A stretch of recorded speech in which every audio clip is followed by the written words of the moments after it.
Chegamos ao 7º programa do Vendendo a Sua Empresa. Eu sou Denis Morante, sócio fundador da Forteza Partners. Tenho conversado com vocês aqui nos nossos programas sobre os principais aspectos dos processos de M&A.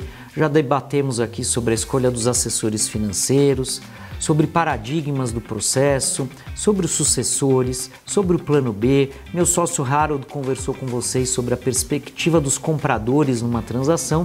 E hoje nós vamos ouvir uma terceira parte, uma cônjuge que parou para contar para todos nós como é que foi o processo de venda da empresa do marido sob o prisma dela. Essa personagem, que é fictícia, é a Sandra, uma personagem criada pelo Felipe Xavier, que é um humorista, que apresenta essa personagem diariamente na Rádio Jovem Pan, contando fatos do seu cotidiano.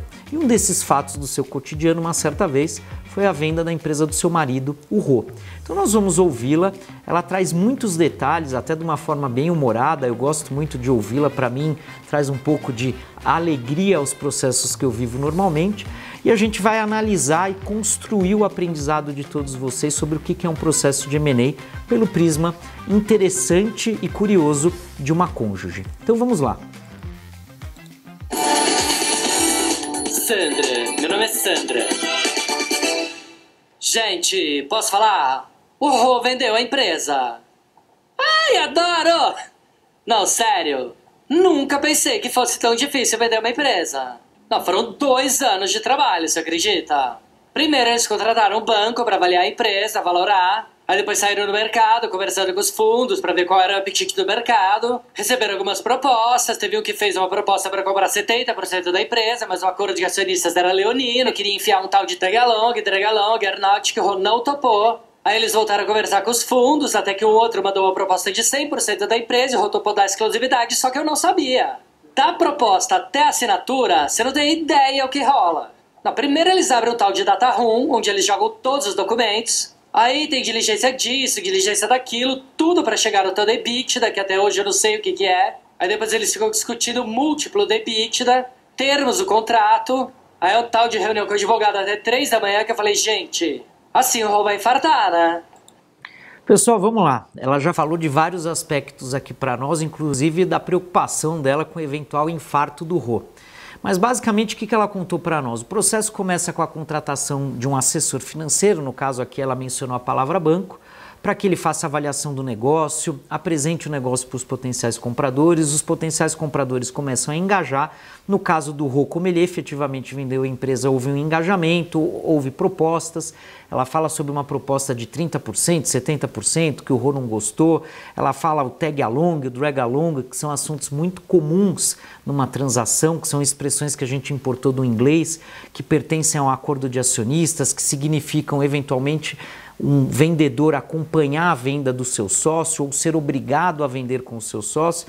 Enfim, ela trouxe vários aspectos aqui para nós. Inclusive, um aspecto importante que é a intensidade que um processo de M&A toma, quando ela comenta que o Rô passou algumas madrugadas nos escritórios dos advogados discutindo contratos e etc.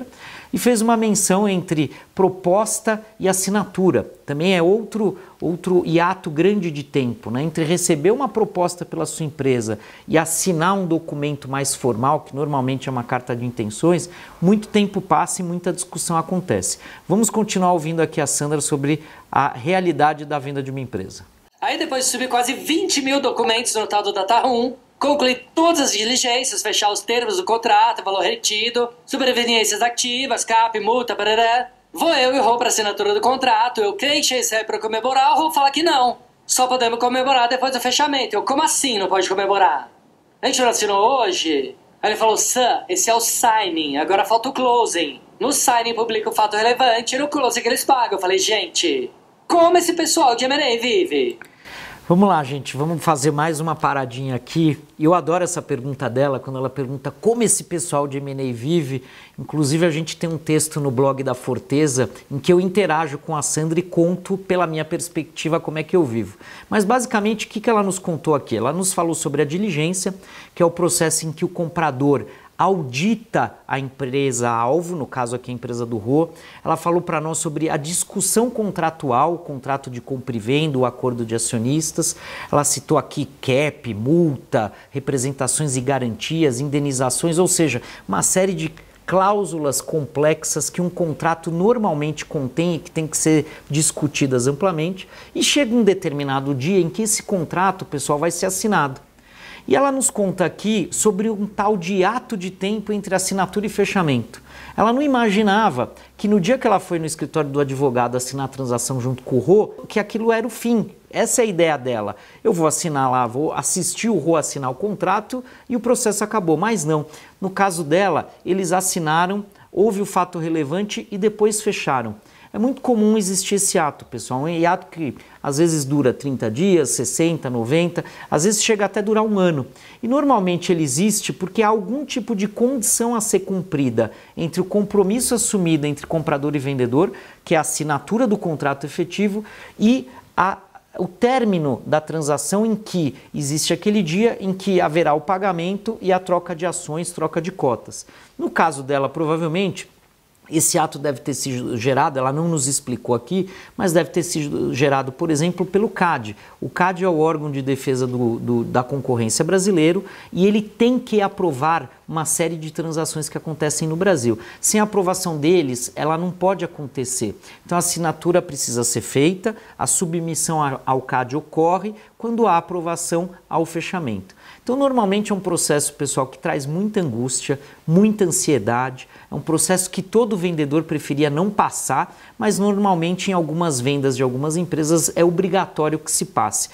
Mais um exemplo para vocês, instituições financeiras, por exemplo, o Banco Central tem que aprovar e ele demora muitos mais meses do que 60 dias, 90 dias, às vezes ele chega a demorar mais de um ano e cria esse ato na transação. Vamos continuar aqui para a conclusão da história da Sandra.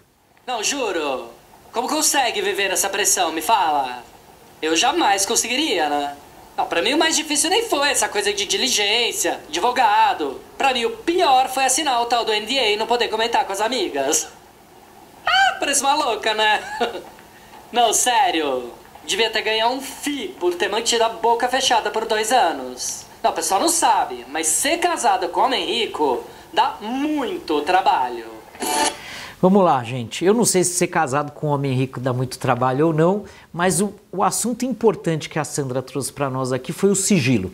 Sigilo é algo essencial e imprescindível em qualquer um desses processos de venda da sua empresa. Você é obrigado a assinar contratos de confidencialidade de uma parte a outra, tanto comprador quanto vendedor, e todos os envolvidos são obrigados a cumprir aquele sigilo, inclusive os cônjuges.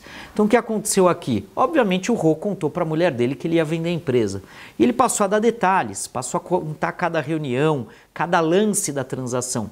E a Sandra era obrigada a ficar quieta, como ela diz aqui, que ela tinha que ficar com a boca fechada e deveria inclusive ter ganhado um FII para ficar com a boca fechada. Mas nos processos ninguém é pago para ficar com boca fechada, é uma obrigação de quem participa, do comprador, do vendedor, do assessor financeiro, dos advogados, dos auditores e tudo mais. Esses projetos, inclusive, normalmente são apelidados, não se fala o nome da empresa compradora, nem o nome da empresa vendedora, e o sigilo ele corre durante todo o processo. Por isso que de vez em quando a gente vê em alguns jornais vazamento de uma transação aqui ou ali, e é sempre um vazamento e sempre as partes negam. Por quê? Porque existe o sigilo permeando todo o processo.